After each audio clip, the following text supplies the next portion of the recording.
Plus two first year accounting journal entry analysis of important transactions journal entry रे आज आम important transaction भितर कौन देखा ना treatment of received on income account.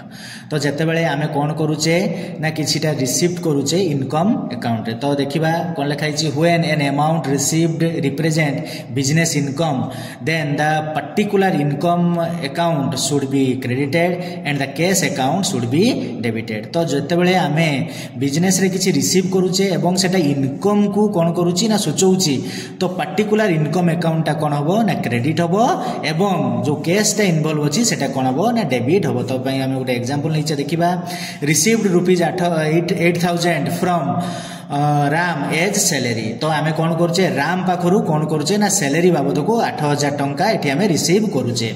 तो दीटा अकाउंट गोटे कैश अकाउंट गोटे सैलरी अकाउंट। तो कैश अकाउंट हूँ रियल सैलरी अकाउंट हूँ नॉमिनल। कैश अकाउंट रियल एवं एठी कौन होची ना आमे पैसा रिसीव करूछु तेणु रूल अनुसार रियल अकाउंट रो debit what comes in credit what goes out. जेहेतु एठी हम पाकु कैश आछुची तेणु कैश अकाउंट डेबिट हबो एवं सैलरी होछु नॉमिनल। से कहिची जे all expenses losses are debit and all income and gains are credit. जेहेतु आमे कौन करूचे सैलरी पाउचे माने एटा हमर इनकम होछु तेणु इनकम हैला माने नॉमिनल अकाउंट रे कोन हबो ना क्रेडिट हबो तेणु सैलरी अकाउंट एठी क्रेडिट हबो। तो ताको सजै लिखि नबा cash account debtor to salary account ₹8000 ₹8000।